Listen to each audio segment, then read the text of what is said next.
হযরত ইউসুফ আলাইহিস সালাতু ওয়াস সালাম যখন খাদ্যমন্ত্রী হয়েছেন, হওয়ার পরে উনি এলান করলেন এলাকাতে তো খাদ্যের বড় অভাব দেখা দিছে, মহামারী দেখা দিছে, গরিব অসহায় মানুষদেরকে কিছু খাবার দেওয়ার প্রয়োজন। ওই করোনার সময় দেখছেন না বিভিন্ন সংগঠন থেকে খাবার টাবার বিলিয়ে দিছে, এমনই ভাবে আর কি ইউসুফ আলাইহিস সালাতু ওয়াস সালাম এলান করলেন, সবাইরে এলান করো অমুক মাঠে অমুক দিন তারা সারিবদ্ধভাবে দাঁড়া হইব, আমাদের রাজ দরবার থেকে আমরা খাবার বিতরণ করব। এলান করার পরে মানুষ লাইনে সারিবদ্ধভাবে দাঁড়াইছে, এক একটা খাবারের পুটলা এক একজনের হাতে উঠায় দিতেছে, নিয়ে যাইতেছে।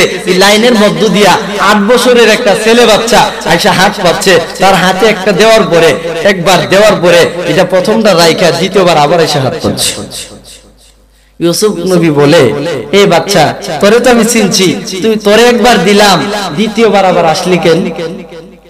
আমার ভাষা তো আরো বুঝেন তো কিছু, হ্যাঁ মোটামুটি ফুল না মিললেও মোটামুটি মিলবে, কারণ এইভাবেই আমি বলতে চাইতেছি। খেয়াল করে দেখেন ইউসুফ আলাইহিস সালাতু ওয়াস সালাম যখন বাচ্চাটারই কথা বলছে যে বাচ্চা তোরে একবার দিলাম দ্বিতীয়বার আবার আসলি কেন, বাচ্চাটা কিছু বলে না।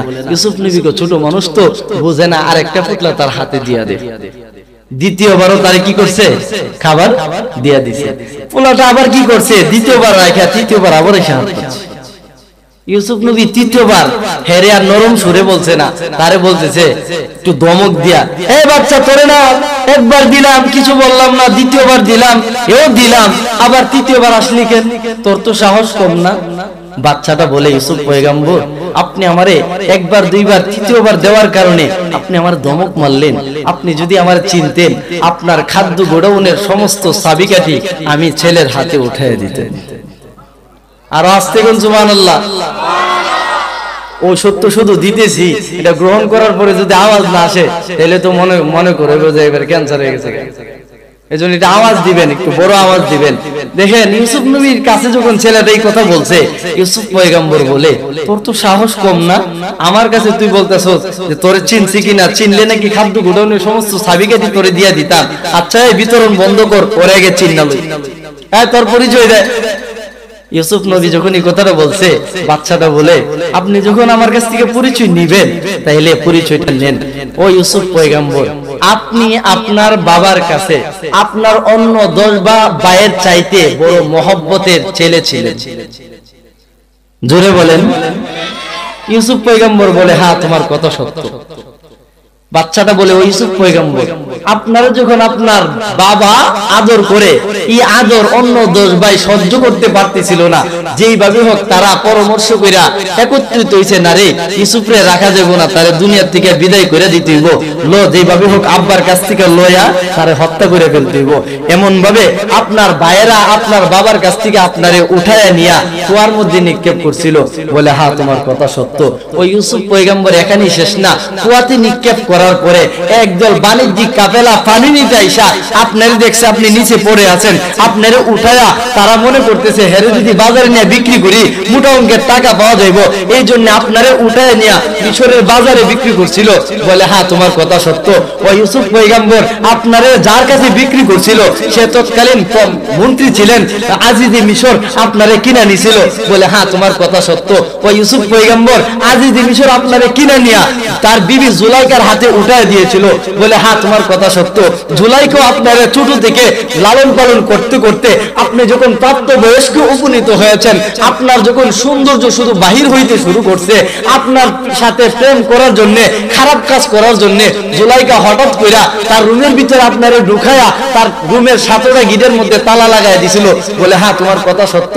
ও ইউসুফ পয়গম্বর আপনি ওই আল্লাহরে ভয় কইরা সুজা দৌড় মারছিলেন, আর দৌড় দিতে দেরি হইছে, আল্লাহ কুদরতি ভাবে 7টা গিটের তালার দরওয়াজার তালা পটপট করে খুলে দিয়েছিল। বলে, হ্যাঁ তোমার কথা সত্য। ও ইউসুফ পয়গম্বর সে যে মুহূর্তে আপনি 7ম গিরে যায় দাঁড়াইলেন দৌড় দিয়া, পার্লামেন্ট থেকে আজিজে মিশর আইসা উপস্থিত গাড়ি থেকে নামলো, নামার পরে আপনি আর আজিজে মিশর সামনাসামনি হয়ে গেলেন। পিছনে জুলাইকা দৌড়ে আইসা দেখে স্বামীজি সামনে, এখন কি করা যায়? জুলাইকার পুরা যে ভাব সে ধরছিল পুরা মুভমেন্ট চেঞ্জ কইরা সে ইউসুফকে দোষী সাব্যস্ত করার জন্য, স্বামীর কাছে উল্টা ভালো হওয়ার জন্য ইউসুফের বিরুদ্ধে নালিশ করতে শুরু করলো। ইউসুফ পয়গম্বর বলে, হ্যাঁ তোমার কথা সত্য।